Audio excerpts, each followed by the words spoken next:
오늘 본문의 말씀은 예레미야서 29장 1절로 14절까지 말씀입니다. 구약성경 우리 1096페이지인데요. 예레미야서 29장 1절로 14절까지 말씀입니다. 우리 스크린으로 말씀이 준비되어져 있는데요. 다 같이 한 목소리로 함께 읽겠습니다. 시작. 여호와의 말씀이라. 너희를 향한 나의 생각을 내가 하나니 평안이요 재앙이 아니니라. 너희에게 미래와 희망을 주는 것이니라. 내가 내게 부르짖으며 내게 와서 기도하면 내가 너희들의 기도를 들을 것이요 너희가 온 마음으로 나를 구하면 나를 찾을 것이요 나를 만나리라. 이것은 여호와의 말씀이니라. 나는 너희를 만날 것이며 너희를 포로된 중에서 다시 돌아오게 하되 내가 쫓아 보내었던 나라들과 모든 곳에서 모아 사로잡혀 떠났던 그곳으로 돌아오게 하리라. 이것은 여호와의 말씀이니라. 아멘. 우리가 읽은 오늘 본문의 말씀은 예레미야 선지자가요, 당시 바벨론 포로로 잡혀가 있는 그의 민족들에게 보낸 위로의 편지입니다.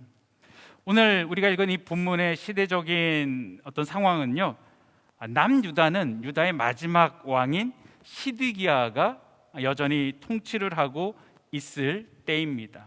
그런데 시드기야가 유다를 통치하고 있기는 했지만 이미 유다는 바벨론과의 두 번의 전쟁을 졌습니다. 그리고 시드기야 이전의 왕이었던 요아킨을 포함해서 많은 관료들과 백성들이 현재 이 바벨론 포로로 잡혀가 있는 그런 상황입니다. 바벨론 포로로 잡혀간 사람들은 그들의 삶을 예측할 수가 없기 때문에요, 삶을 예측하지 못하면 굉장히 불안함을 갖게 됩니다. 어떤 포로민들은 이 불안함들 때문에요, 자신의 어떤 꿈과 희망도 다 잃어버리고요, 모든 것들을 다 포기하고 그냥 될 대로 되라라는 식으로 살았던 사람도 있었습니다.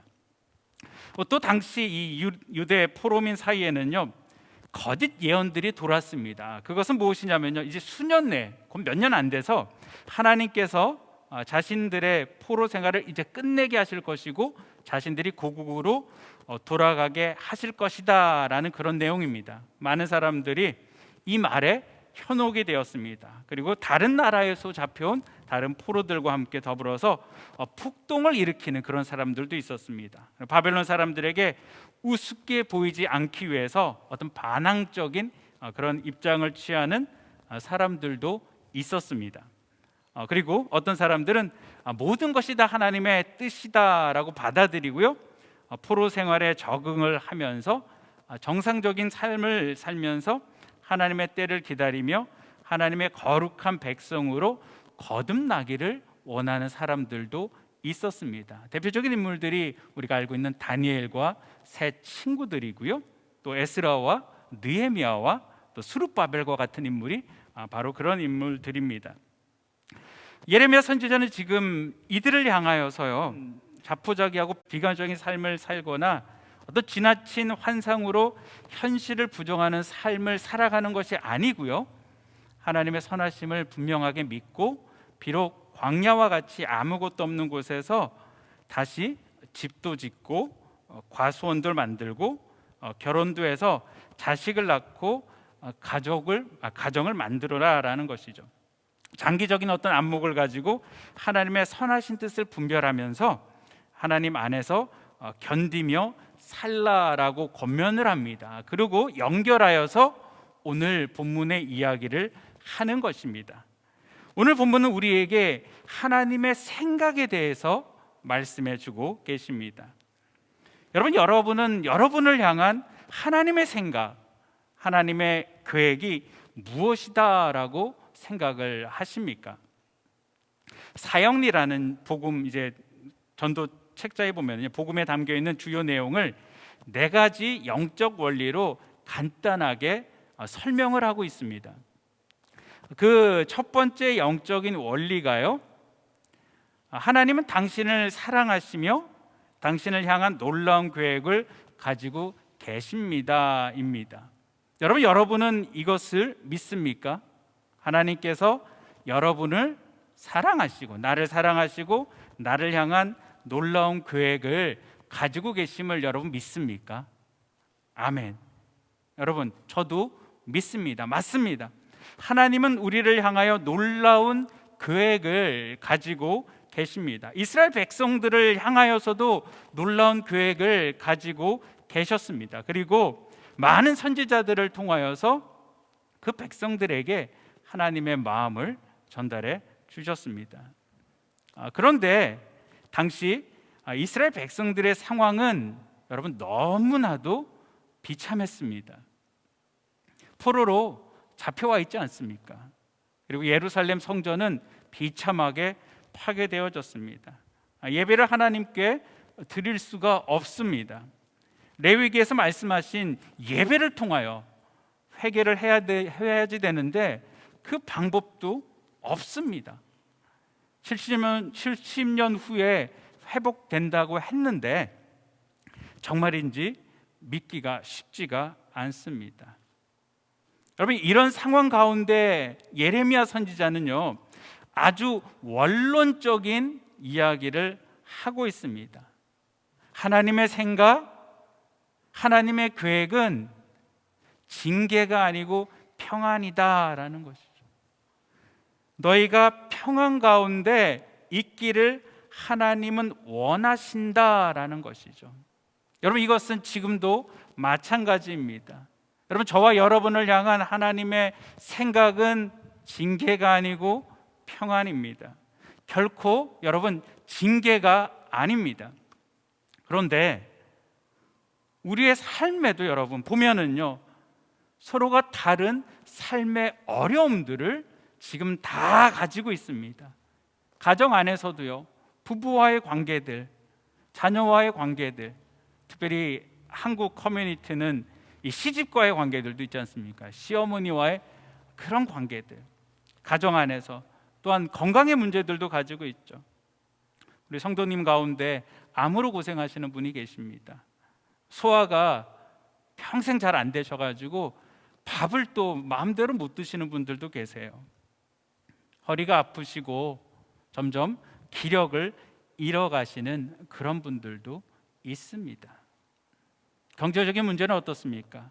요즘 코로나로 인하여서 아주 심각한 그런 상황 가운데 있습니다. 세상만 그렇습니까? 우리가 이 교회 안에도요, 관계들의 문제들을 가지고 있습니다. 무엇이 옳은 것인가, 무엇이 하나님의 뜻인가, 많은 고민들을 하죠. 뿐만 아니고 개인의 진로에 관하여서도 많은 생각들을 하고 많은 문제들이 있습니다. 관계들이 파괴되었고요, 지금까지 열심히 일했던 것들이 무너지고 있습니다. 어떤 것들은 어떻게 회복의 기미조차 보이지 않을 때도 여러분 있습니다. 정말 절망스럽고 이렇게 답이 보이지 않는 그런 상황일 수도 있습니다. 그런데 강단에서 목사님의 설교의 주제는, 저의 설교의 주제는 항상 같은 주제입니다. 하나님은 다 아십니다.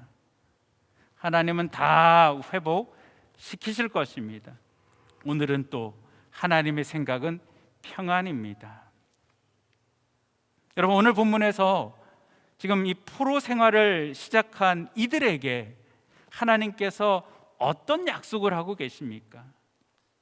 14절 말씀에 보면은요, 너희를 포로된 중에서 다시 내가 돌아오게 하겠다라고 말씀하고 계십니다. 내가 쫓아보내었던 나라들과 모든 곳에서 너희들을 모아서 사로잡혀 떠났던 그곳으로 다시 돌아오게 하겠다라는 것이죠.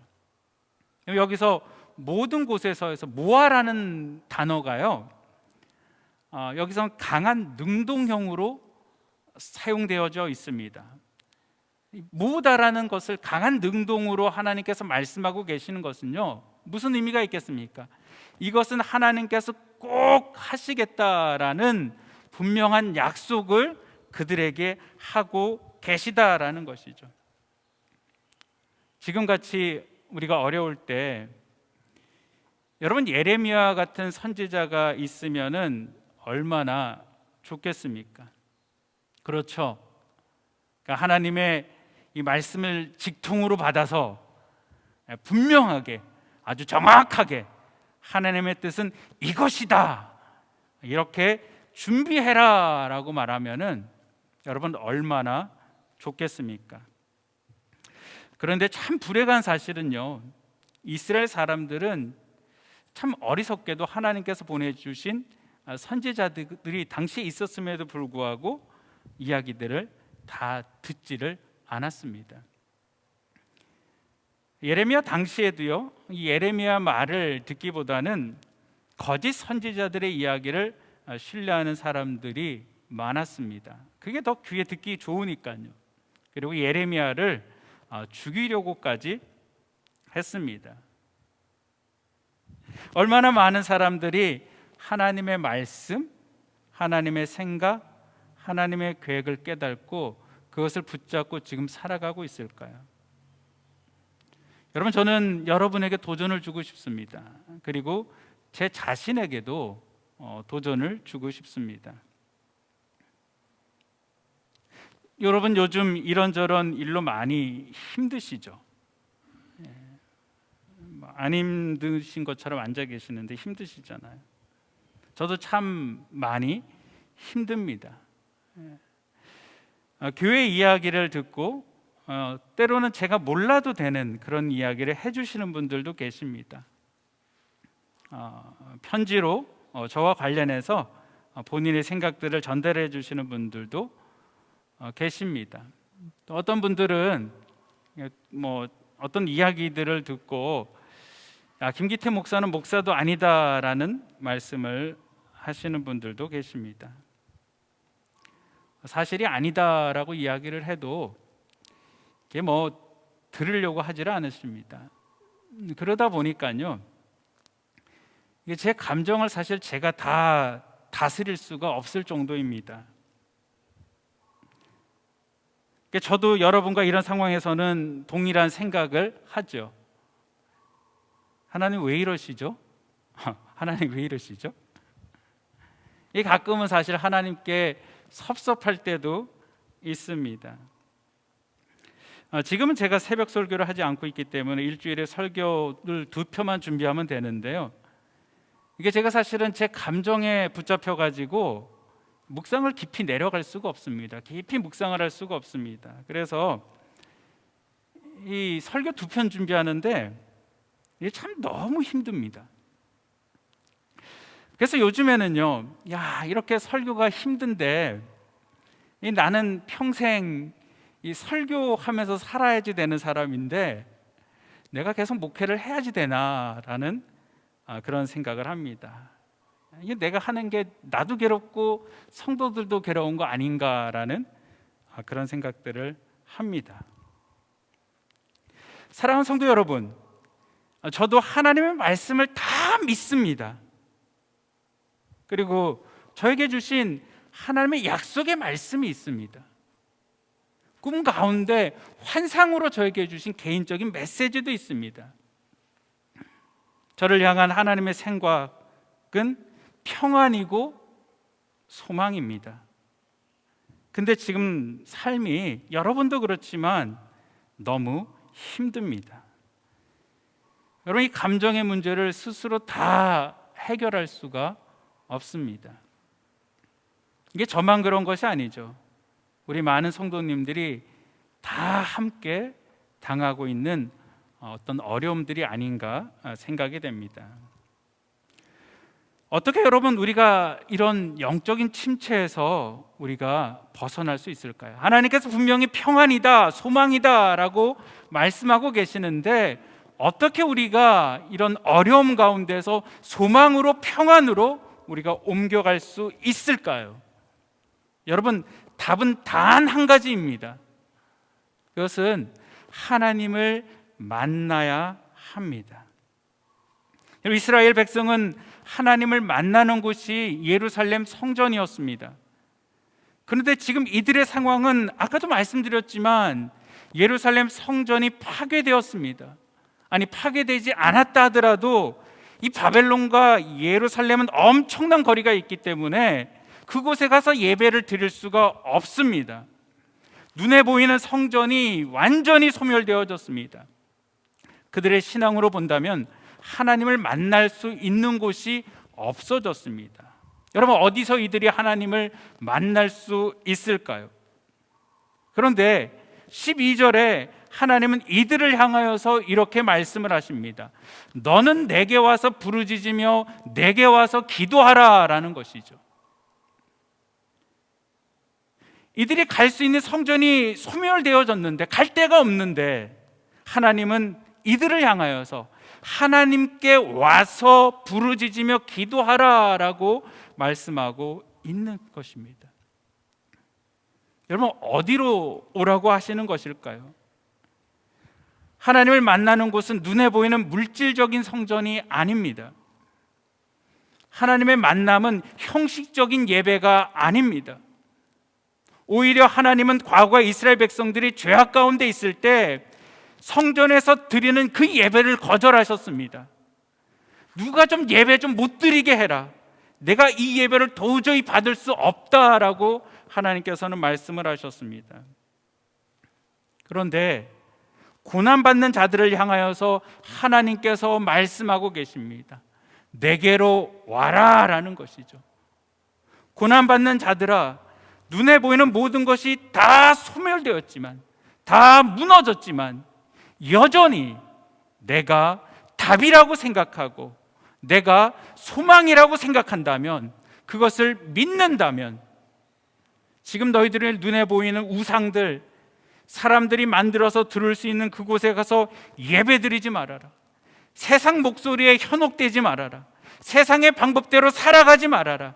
너의 감정적인 목소리에 현혹되지 말아라. 내게로 와서 나를 만나라 라고 말씀하고 계십니다. 그리고 하나님께서 내가 만나주겠다라고 말씀하고 계십니다. 우리의 기도에 응답해 주시겠다라고 말씀하고 계십니다. 온 마음으로 우리 하나님을 구하고 찾으면은 그 하나님을 찾고 만날 것이다 라고 말씀하고 있는 것입니다.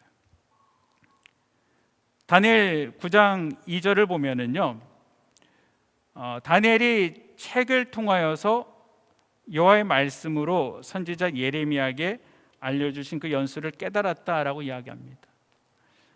저는 다니엘이 분명히 예레미야의 편지를 읽었다라고 생각을 합니다.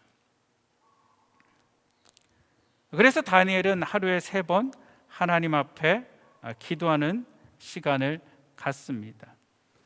하나님, 내 삶 가운데 약속하신, 하나님 우리 민족 가운데 약속하신 그 하나님의 약속이 이루어질지를 믿습니다. 지금 당장에는 아무것 보이지 아니하고 아무것 들리지 아니하고 아무런 소망은 없지만, 하나님, 나는 하나님을 신뢰하고 믿습니다.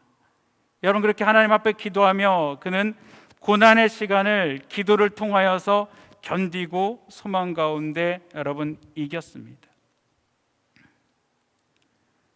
저와 여러분들도 우리는 이미 다 하나님의 마음을 알고 있습니다. 여러분, 우리 하나님은 좋으신 하나님이십니다. 여러분, 우리 하나님은 신실하신 하나님이십니다. 여러분, 우리 하나님은 실수가 없으신 하나님이십니다. 여러분, 우리 하나님은 저와 여러분의 삶 가운데 복을 주시기를 원하시는 그런 하나님이십니다. 또한 능히 저와 여러분의 어떠한 고난도 이길 수 있게 하시는 이가 하나님이신 줄 믿습니다. 그러나 여러분, 내 마음에 그것에 감격하지 못한다라는 것이 문제입니다. 그것을 정말 참 진리로 받아들이지 못한다라는 것이 문제입니다. 머리로는 다 되는데, 머리로는 다 이해되어지는데 내 감성과 내 영이 그 하나님의 신실하신 말씀 가운데 춤추지 못하는 것이 문제인 것입니다. 여러분, 하나님의 생각은 평안이다라고 말씀하고 계십니다. 분명히 하나님께서는 우리 삶 가운데 평안을 주시겠다라고 말씀하고 있는 것입니다. 그렇다면 여러분, 우리가 어떻게 해야지 될까요? 여러분, 하나님의 평안이 찾아올 때까지 기도해야만 되는 것입니다. 하나님의 말씀이 믿어질 때까지 내가 하나님 앞에 부르짖어야 되는 것입니다. 내가 하나님을 만날 때까지 하나님을 기다리고 바라봐야 되는 것입니다. 너희가 온 마음으로 나를 구하면 나를 찾을 것이요 만나리라 라고 말씀하고 계십니다. 여러분, 하나님을 만나면은 됩니다. 하나님을 만나면은 문제가 해결됩니다. 여러분, 이사야서 41장에는요 하나님께서 이스라엘 백성들에게 회복을 말씀하십니다. 회복을 말씀하시면서 내가 행하겠다라고 말씀하시면서요 어떤 단어를 쓰냐면 바라라는 단어를 씁니다. 제가 수요 설교회 때도 말씀을 드렸는데요, 여러분, 이 바라라는 동사는요 무에서 유를 창조하시겠다라는 것입니다. 있는 것을 좀 좋게 만든다, 무슨 하나님께서 행하셨던 대로 행하신다라는 그런 의미가 아니고요, 아무것도 없는 곳에서 만들겠다. 하나님께서 태초를 창조하셨다랄 때 쓰는 단어가 바로 이 바라입니다. 여러분, 우리가 하나님 앞에 기도하게 되어질 때 우리의 삶 가운데 하나님의 바라의 축복이 임할 줄 믿으시기를 바랍니다. 내 스스로 무엇을 가지고 하는 것이 아니고요, 내 안에 있는 무엇을 가지고 만들어가는 것이 아니고요, 그것을 하나님께서 사용하시는 것이 아니고요, 전혀 없는 하나님의 능력으로 저와 여러분의 삶 가운데 바라를 행하시는 하나님이신 줄 믿으시기를 바랍니다. 여러분, 분명한 하나님의 계획은 우리 모두가 다 알고 있습니다. 여러분, 우리의 교회는요 여러분 전혀 걱정하지 마시기를 바랍니다. 전혀 문제 없습니다. 하나님의 계획과 하나님의 선택 가운데 있습니다. 하나님께서 회복시켜 주십니다. 이것은 하나님의 분명한 약속입니다. 여러분, 개인의 삶도 걱정하지 마시기를 바랍니다. 여러분의 가정도 걱정하지 마시기를 바랍니다. 저도 저 개인의 삶을 걱정하지 않습니다. 근데 우리가 해야 될 것은 무엇일까요? 하나님께서 하실 걸 믿지만 내가 하나님 앞에 간구하는 것입니다. 내가 하나님 앞에 믿음으로 부르짖는 것입니다. 그래야 할 때 하나님께서 역사하실 줄 믿습니다. 그것을 통해서 하나님께서 저와 여러분에게 나타나고 싶은 것은 무엇일까요? 하나님의 하나님 되심을 나타나게 하시는 것입니다.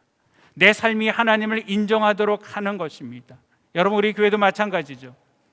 우리가 믿음으로 하나님 앞에 어려운 순간순간마다 기도하고 간구할 때 하나님께 역사하심을 통하여서 이 교회를 지켜주시는 분은 다른 분이 아니고 하나님이시구나.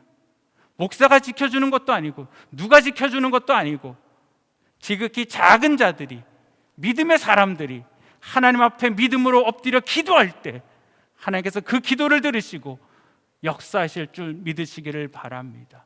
바라의 능력이 우리 가운데 임하실 줄 믿으시기를 바랍니다. 기도하시겠습니다. 사랑과 은혜가 많으신 아버지 하나님, 감사를 드립니다. 아버지 하나님, 이 시간 아버지 하나님, 우리를 향한 하나님의 계획은 완전하십니다. 아버지 하나님, 징계가 아니고 평안이십니다. 모든 것을 다 회복하실 줄 믿습니다. 하오나 아버지 하나님, 그것을 바라보는 현실 가운데 우리가 흔들리고 어려울 때가 있습니다. 낭망하고 쓰러질 때가 있습니다. 혹 우리 성도들 가운데 아버지 하나님, 환경으로 인하여서 힘들어하는 자들이 있습니까?